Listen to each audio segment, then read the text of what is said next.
दोस्तों नमस्कार। ज्ञान मास्टर माइंड में आपका बहुत बहुत स्वागत है।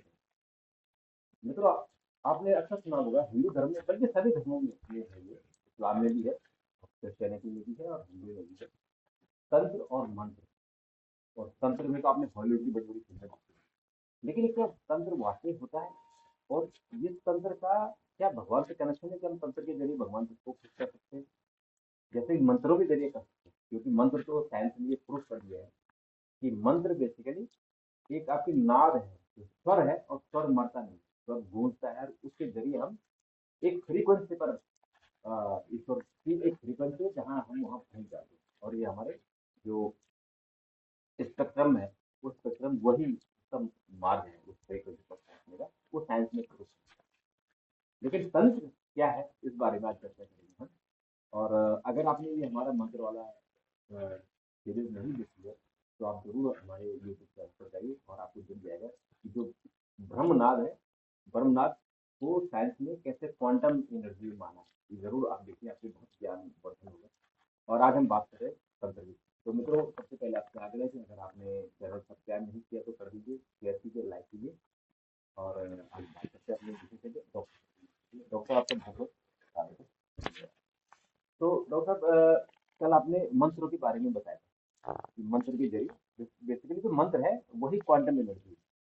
आपको एक फ्रीक्वेंसी तक जाना है, भगवान तक पहुंचना है। और आपने फ्रीक्वेंसी बताई थी कि भगवान शिव का है, भगवान शिव की फ्रीक्वेंसी पर। आज आप बता रहे कि जो तंत्र है, तंत्र विद्या है, वो तंत्र विद्या भारत में बहुत ज्यादा है। बंगाल का जादू, बोखसार जादू, हिमाचल का जादू, ये आपने हमने सुना है। दक्षिण में भी इस तरह के हमने देखे। और क्या वो सच है? क्या उसके जरिए भगवान तक पहुंच सकते हैं? देखिए, सनातन धर्म में एक कहा जाता है कि जो भी जीव है उसमें परमात्मा का अंश है। अब ये परमात्मा कौन है और कैसे उसका अंश है, तो इसकी एक बहुत साधारण सी व्याख्या उसी जो आपने मंत्र की बात की उसी को जोड़ते हुए मैं बताऊंगा। और तंत्र से भी उसका संबंध। जब ब्रह्मनाद आया प्रकृति में, नाद दो प्रकार के होते हैं, अनाहत और आहत। नाम से ही साबित होता है। अनाहत मतलब जो स्वतः उत्पन्न हो, जिसे आहत नहीं किया गया हो। हाँ। वो ऐसा स्वर, ऐसी ध्वनि जो अपने आप प्रस्तुति हुई हो। और आहत में क्या है कि बीड़ा है, ढोलक है, जो डफली बजाई, है, मतलब जिसमें जिसको किसी बजाई। दूसरी चीज की जरूरत पड़े, जिसमें आहत किया जाए, जिससे मतलब चोट पहुंचाई जाए या मारा जाए, जिसको थपकी दी जाए। तो जो ब्रह्मनाथ था, जो प्रकृति ब्रह्मांड के उसमें, वो नाद जो है, वो ध्वनि जो है, जिससे बाद में ओंकार का जन्म हुआ, वही स्पंदन, क्योंकि कोई भी अगर ध्वनि है तो उसमें स्पंदन है। ठीक है। और वही स्पंदन जो है, जो ब्रह्मनाद का जो स्पंदन है, वो हर मनुष्य, हर जीव के शरीर में स्पंदन के रूप में प्रभावित हो रहा है।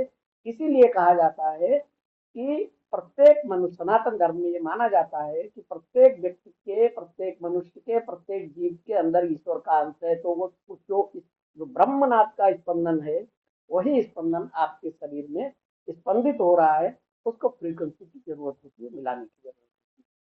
तंत्र में भी क्योंकि उसी अंश से एकाकार की बात की जाती है, जो ब्रह्म का स्वरूप है, जो शिव का स्वरूप है, उसमें आपको अपनी ऊर्जा उस चेतना में विलीन करनी है। जो आपकी अंदर की शक्ति है, उस ऊर्जा को उस चेतना तक ले जाना है, और जो शिव रूपी है। और यही तंत्र का मेन उद्देश्य होता है। नॉर्मली क्या होता है, जो आपने काला जादू अनुसार ये फलानी, ये दुनिया भर की चीजें जो बताई, तंत्र के नाम पे लोगों में भ्रमजाल फैलाया गया है, लोगों को डराने का काम किया गया है। और बहुत से ये असली सिद्धि साधक होते हैं, ये असली तांत्रिक भी नहीं होते। ये एक तरीके से जादूगर होते हैं, जो तंत्र की छोटी मोटी चीजों को सिद्ध कर लेते हैं, और सिद्ध करने को अपना पैसा कमाने का एक जरिया बनाते हैं। और उसको जो है लोगों को डराने का, धमकाने का, लोगों को नुकसान पहुंचाने का, बेसिकली उनका काम जो होता है, वो कहीं ना कहीं उसमें उनकी इच्छाएं दबी हुई होती हैं। कि कोई किसी की कामेक्षा हो सकती है, किसी को अर्थ की इच्छा हो सकती है, तमाम तरीके की चीजें। तो तंत्र को बहुत बदनाम कर दिया गया, लेकिन तंत्र कोई काला जादू नहीं है, बल्कि ईश्वर तक पहुंचने का एक अद्भुत और रहस्यमयी मार्ग है तंत्र। जैसे मंत्र जो है वो संवाद का है, ऐसे ही तंत्र आपको विलीन करने का है। और यंत्र क्या है? आकृति है। तो तंत्र, मंत्र, यंत्र, ये तीनों चीजों एक दूसरे से जुड़ी हुई है। एक तंत्र एक ऐसा विज्ञान है जो शरीर, मन और आत्मा तीनों को जोड़ने का काम करता है, तंत्र। ठीक है ना? तंत्र ना तो काला है ना सफेद है। ये जो आप काला जादू और सफेद जादू इस तरीके से, इसको आप समझ लीजिए कि तंत्र ना तो काला है ना सफेद है, ये एक ऊर्जा है जिसको जिस दिशा में आप प्रयोग कर देंगे वैसा ही परिणाम देगी। जो ये कुछ टाइप के लोग होते हैं वो उनका गलत उपयोग करते हैं, और जो सिद्ध साधक होते हैं वो उस तंत्र को, उसकी उसकी शक्ति का उपयोग अपनी चेतना को, अपनी ऊर्जा को उस चेतना में विलीन करने में करते हैं। मतलब परब्रह्म से, भगवान से एकाकार होने के लिए करते हैं। वो है असली तंत्र, है ना? तांत्रिक साधना मुक्ति का द्वार माना जाता है। और आपकी जानकारी के लिए, इस तंत्र के जो अधिष्ठात्री देवता हैं वो भगवान महादेव हैं, जो कि आदि योगी और आदि तांत्रिक माने जाते हैं। और देवी जो पार्वती या जो शक्ति है वो उनकी सह अधिष्ठात्री है। अब इसमें देखिए क्या है कि देव, शिव क्या है, महादेव क्या है? महादेव चेतना है, और जो शक्ति है वो ऊर्जा है। जो आपके अंदर की ऊर्जा जब उस स्तर पर पहुंच जाती है जहां पर आप उस चेतना में एकाकार हो जाते हैं, मतलब शक्ति का शिव के साथ मिलन, उसी को तंत्र कहते हैं। ठीक है ना? इन दोनों के मिलन से ही सृष्टि के अंदर कोई भी असंभव काम किया जा सकता है, कोई भी शक्ति उत्पन्न की जा सकती है। ठीक है ना? मंत्र के द्वारा आप ईश्वर से संवाद कर सकते हैं क्योंकि आप बोल रहे हैं। ठीक है? यंत्र ईश्वर की आकृति का प्रतीक है, उसके माध्यम बीच में पहुंचने का वो है। और तंत्र जो है उस शक्ति में जुड़ने की प्रक्रिया का एक हिस्सा है। तो इसको आप तंत्र को समझ लीजिए। तंत्र जो है संस्कृत के तनु और त्रा से बना है। तनु माने तन। तन, अपना शरीर, शरीर, और त्रा माने मुक्ति। ठीक है? तो अपने शरीर से मुक्ति का साधन जो है उसको तंत्र कहते हैं। जो साधक को शरीर और चेतना के माध्यम से ईश्वर तक पहुंचाए वही तंत्र कहता है। और देखिए तंत्र की एक सबसे बड़ी चीज क्या है, क्योंकि इस ब्रह्मांड में दो ही चीजें हैं, ऊर्जा और चेतना, शिव और पार्वती। ऊर्जा, पार्वती आपके अंदर है। तो तंत्र का मुख्य जो जो उनको जो तंत्र के अंदर जो माना जाता है कि तंत्र में ईश्वर बाहर नहीं आपके भीतर है, और उसी ईश्वर को आपको उस ब्रह्म से एकाकार करना ही तंत्र कहलाता है। अब उस ईश्वर को खोजने के लिए तांत्रिक जो होता है या जो साधक होता है वो अपने शरीर, प्राण, इंद्रियों और मन को साधने का काम करता है। तंत्र की साधना थोड़ी ध्रुव होती है, भक्ति साधना से अलग होती है। और तंत्र का अंतिम लक्ष्य जो होता है वो यही होता है कि शिव और शक्ति का मिलन, मतलब चेतना और ऊर्जा का एक तत्व में हो जाता है। अब देखिए पिछले एपिसोड में आपने पूछी थी कि मंत्र से ईश्वर की कैसे प्राप्ति होती है, तो तंत्र के द्वारा भी ईश्वर की प्राप्ति होती है। कैसे होती है?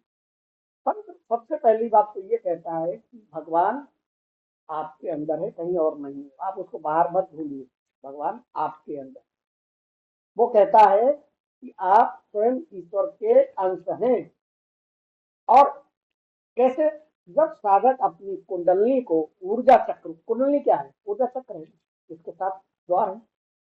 ऊर्जा को जो सुसुप्त अवस्था में आपकी ऊर्जा है आपके शरीर के अंदर, उस ऊर्जा को अगर आपने जागृत कर लिया, और जिसकी जितनी कुंडली के जितने चक्र जागृत होते जाते हैं वो उसके पास फिर अष्टसिद्धि, नवनिधि और सब चीज जो चाहे वो मन उसके अंदर हो जाए, अणिमा लघुमा जितनी सिद्धियां सब चीज उसके अंदर उसके लिए बहुत सामान्य चीज होती है।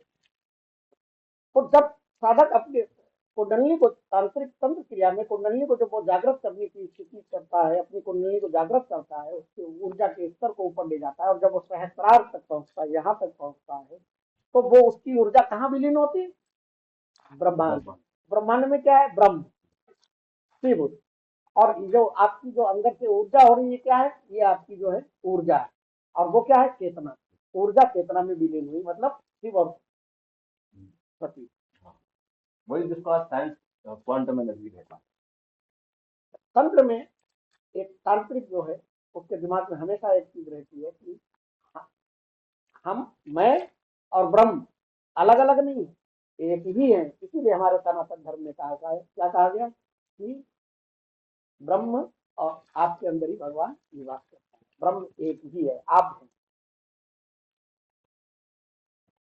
तंत्र के लिए जरूरी है कि योग और ध्यान को आपका अनुभव होना चाहिए। तंत्र की एक विशेषता क्या होती है कि तंत्र जो है ये शरीर को साधन मानता है। साधन इसलिए मानता है कि इस शरीर के द्वारा ही वो सारी शक्तियों को प्राप्त कर लेता है। और देखिए कितने बड़े बड़े तांत्रिक हुए, आप गुरु मसेंद्रनाथ से लेके आप बाबा गोरखनाथ तक आ जाइए, बाबा खेमा तक आ जाइए, एक से एक बड़े तांत्रिक हुए जिनके लिए कोई भी चीज असंभव नहीं थी। और उन्होंने कैसे वो चीज प्राप्त की? वो अपने शरीर से ही तो प्राप्त की, कोई बाहर से थोड़ी प्राप्त की। अपने शरीर की अपनी ऊर्जा को जागृत करके उन्होंने वो चीजें की। तंत्र के तीन प्रमुख मार्ग होते हैं, जो एक वाम मार्ग, एक दक्षिण मार्ग और एक जो मध्य मार्ग जिसे कौल मार्ग। वाम मार्ग जिसे वामाचार कहा जाता है। वामाचार जो है ये जो सामान्य धार्मिक हमारे अनुष्ठान है, जो हमारी क्रियाएं होती हैं उनसे अलग होता है और ये साधक की सारी सीमाओं को तोड़ देता है। जो वाम मार्ग के वामाचार उपासना करने वाले तांत्रिक होते हैं वो देवी के उग्र स्वरूप की आराधना करते हैं। 10 विद्या की देवी के उग्र स्वरूप, जैसे काली, भैरवी, बगलामुखी, तारा, छिन्नमस्ता, इस सब देवियों की, इन शक्तियों की उपासना जो है वो वाम मार्ग के द्वारा की जाती है। वाम मार्ग में आपको याद हो, एक बार मैंने चर्चा की थी पंचवकार वाली, पंच, 5 माह, पंचयम। पंचवकार क्या है? मध्य, मास, मत्स्य, मुद्रा और मैथुन। बेसिकली इनका भी बड़ा गलत समझ किया गया है, ये ऐसे नहीं है, ये प्रतीकात्मक रूप से प्रयुक्त होते हैं।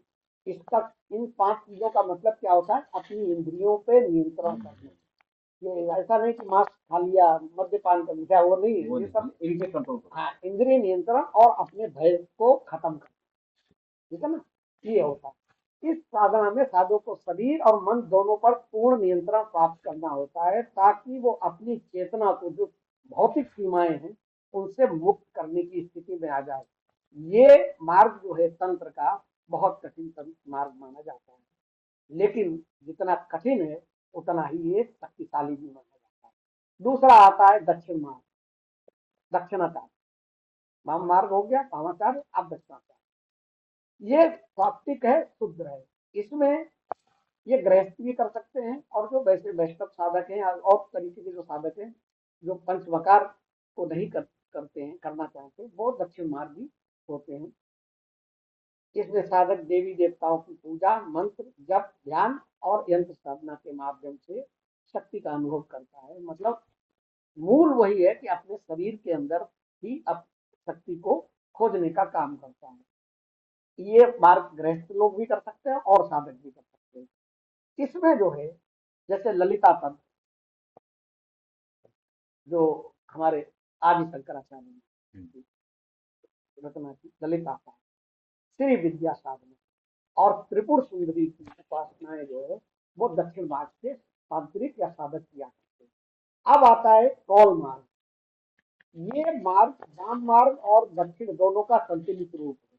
और ये जो बाबा गोरखनाथ, मथेरनाथ, ये सब इसी परंपरा के तांत्रिक है। कौल मार्ग के प्रसिद्ध तांत्रिकों में अभिनव गुप्त का बहुत नाम लिया जाता है। और कोई भी तांत्रिक आज की डेट में वे अभी भी अगर तंत्र की साधना करना चाहता है तो वो अभिनव गुप्त जी द्वारा रचित किताबों के बिना पढ़े तंत्र की साधना नहीं कर सकता। और देखिए इसमें एक सबसे बड़ी चीज और बता दूं कि तंत्र की कोई भी साधना जो है वो बिना गुरु की देखरेख में नहीं करनी चाहिए। बिना गुरु के आप तंत्र की साधना नहीं कर सकते। अब ये कौल मार्ग जो है, जैसे मध्य मार्ग कहते हैं, ये इसका बहुत, इनकी जो प्रिंसिपल है, जो इनका सिद्धांत है, उसमें इनका कहना है कि शरीर को त्यागने की जरूरत नहीं है, इस शरीर में लिप्त रहो और इस शरीर को साधन बनाओ, साधना का साधन इस शरीर को बनाओ, इसको त्यागने की जरूरत नहीं है, भागने की जरूरत नहीं है इस शरीर से, इसको साधना कहना है। ये ऊर्जा परिवार की आराधना पर आधारित रहता है। इसमें गुरु, साधक, शक्ति और शिव चारों का मिलन जो है वो एक तांत्रिक बंडल बनाता है। कौल मार्ग में जो सिद्धि प्राप्त की जाती है, जो तंत्र क्रियाएं की जाती हैं, उसमें कुंडलिनी जागरण, नाड़ी शुद्धि, ध्यान और भैरव शक्ति की उपासना के द्वारा साधक एक सामान्य मनुष्य से ईश्वर बनने की यात्रा को तय करता है। और देखिए, ये भैरव जो होते हैं ना, ये भैरव जो है, हर देवी देवता के अपने भैरव होते हैं। एक तो ये समझ लो, ये लोगों को लगता है कि भैरव एक ही है। आपने देखा होगा कि गांव में होते हैं हमारे भैरव अलग है, हमारे कुटुंब के भैरव अलग हैं, गांव के भैरव अलग हैं, एरिया के भैरव अलग हैं। ऐसे हर देवी देवता के, दुर्गा जी के भैरव अलग हैं, ठीक है, शक्ति के भैरव अलग हैं, शाक्त के भैरव अलग हैं, महादेव के भैरव जो है कौन है, काल भैरव, ठीक है ना, तो घटुक भैरव है। तो ये भैरव भी अलग अलग होते हैं। तो इसमें कौल मार्ग में कुंडली जागरण, नाड़ी शुद्धि, ध्यान और भैरव शक्ति से किया जाता है। अब काली साधना जो है, उसमें जनरली लोग तांत्रिक जो काली साधना को करते हैं, खासकर बंगाल में। बंगाल। काली क्या है कि काली ऊर्जा का उग्र रूप है, और वो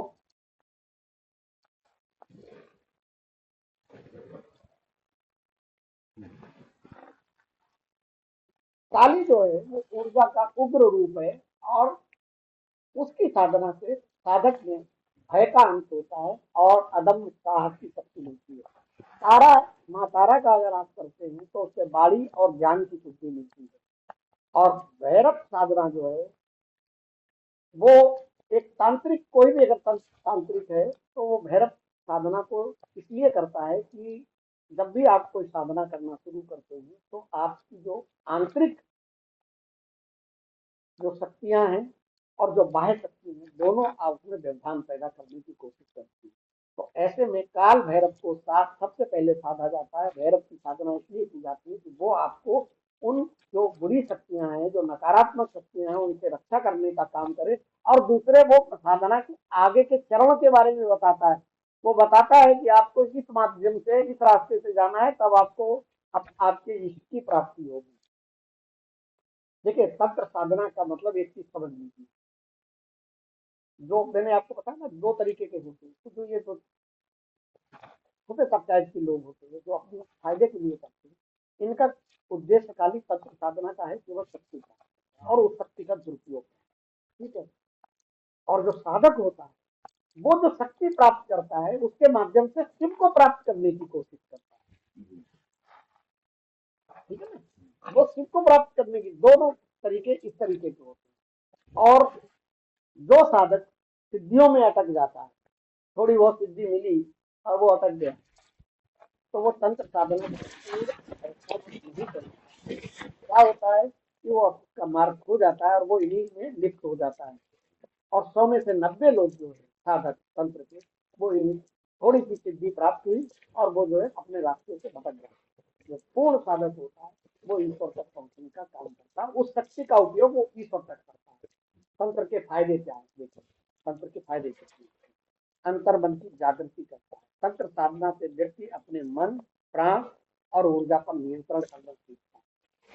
भय से उसे मुक्ति मिल जाती है। जो नकारात्मक शक्तियां हैं वो दूर दूर तक उसके आसपास नहीं आती, और जब दूर दूर तक नकारात्मक शक्तियां आपके पास नहीं आएंगी तो आपके अंदर की सकारात्मकता बढ़ना शुरू हो जाएगी। आपका आभा मंडल, जिसे ऑरा कहते हैं, वो मजबूत होना शुरू होगा। और स्थिति क्या होगी कि आप अपने स्पर्श मात्र से भी किसी को भी ठीक कर सकते हैं, किसी के लिए आशीर्वाद दे सकते हैं, क्योंकि आपकी वाणी जो है वो सिद्ध हो जाएगी।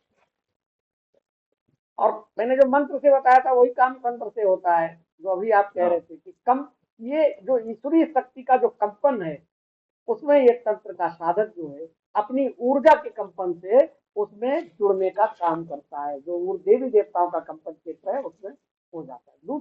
और इसका एक फायदा क्या होता है तांत्रिक का, तंत्र साधनों का चेतना का विस्तार होता है। ध्यान, मंत्र और यंत्र इन सब का प्रयोग करके व्यक्ति अपनी आत्मा की गहराइयों में उतरता है और वो ये जानने की कोशिश करता है कि मैं कौन हूँ, मेरे अंदर कौन है, मैं किस काम के लिए आया हूँ, मुझे क्या करना है। और तो साधना उसकी सिद्ध होने लगती है तो उसको तमाम चमत्कारी सिद्धियां प्राप्त होती है। और अनुभवी तांत्रिक जो होता है, जो सिद्ध साधक होता है, जो सिद्ध तांत्रिक होता है, उसके लिए इस दुनिया में कोई भी काम असंभव नहीं। लेकिन जहाँ इसमें फायदे हैं वही तंत्र के कुछ नुकसान हैं। तंत्र साधना के खतरे क्या है कि सबसे पहले आप जान लीजिए कि अगर बिना गुरु के केवल किताबी ज्ञान से आपने तंत्र साधना या तांत्रिक क्रियाएं करने की कोशिश की तो फिर भगवान ही आपका कुछ भी हो सकता है। आप पागल हो सकते हैं, आपका मानसिक संतुलन बिगड़ सकता है, आपकी ऊर्जा विकृत हो सकती है और कभी कभी आपकी जान भी जा सकती है, क्योंकि वो जो बाहरी शक्तियां हैं वो आपकी तंत्र की साधना में सबसे पहले खलल डालने का काम वो करती है। ठीक है ना। तो गलत मार्ग निर्देशन से बिना गुरु के आपको तंत्र की कोई भी साधना नहीं करनी, बहुत बड़ा खतरा होता है। दूसरी बात जो खतरा सबसे ज्यादा होता है कि तंत्र में जैसे ही शक्ति या जिसे आप सिद्धि कहते हैं वो सिद्धि मिलती है तो आदमी के अंदर अहंकार हो जाता है, उसके अंदर लालच आ जाता है और वो समाज का नुकसान करने लगता है। और जैसे जैसे वो समाज का नुकसान करता है फिर उसकी सिद्धियां नष्ट होना शुरू हो जाती है और वही जिस चीज को उसने सिद्ध किया है तंत्र के माध्यम से वही फिर उसका सबसे बड़ा दुश्मन बन जाता है। काला तंत्र जो आप काला जादू कह रहे थे, काला तंत्र का जादू करने वाले या जो भी इस तरीके के देखिए तांत्रिक हो, अघोरी हो, ये तंत्र क्रियाओं के द्वारा, अघोर के द्वारा जो जो छोटे मोटे स्तर की जो अपने फायदे के लिए चीजें करते हैं, आप ये मान लीजिए कि उनके जीवन का अंत समय बहुत ही खराब होता है, बहुत विनाशकारी होता है। क्योंकि जिस शक्ति को आपने कैद किया अपनी शक्ति के माध्यम से सिद्ध के रूप में, वही आपको जो अगर उसका भोजन उसको नहीं मिलेगा, उसका आहार नहीं मिलेगा, उसके मन की चीज नहीं मिलेगी तो वो सारी चीजें उसे आपसे ही ग्रहण करनी है। तो वो आपका खून पिएगा, आपका मांस खाएगा, आपको कमजोर करेगा और तमाम चीजें हो सकती हैं। तो ये बहुत बड़ा होता है। दूसरे क्या होता है, तंत्र के अंदर जो है अनुशासन और कठिन तप बहुत जरूरी होता है। इसमें कठोर नियम बनाए गए हैं, ब्रह्मचर्य का बहुत कठिन नियम है, संयम आपको रखना है। और अगर आपने तंत्र साधना करते हुए इन सब चीजों को इग्नोर किया तो आप ये मान के चलिए कि आपका बहुत बड़ा नुकसान हो सकता है, आपको उल्टा भी सकता है।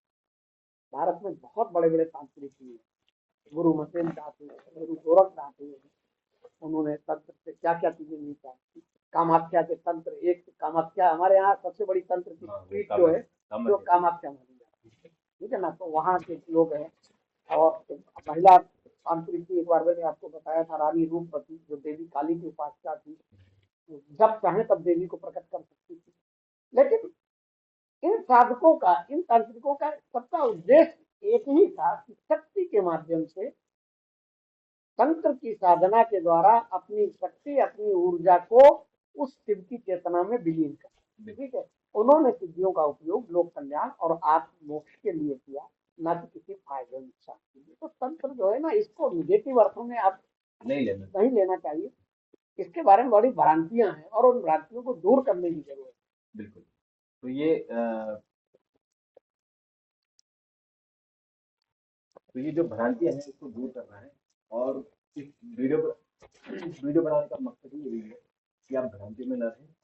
सही अगर गुरु मिलता है तो उस गुरु के जरिए आप ये कर सकते हैं। डॉक्टर आपने बात की, आपका बहुत बहुत धन्यवाद।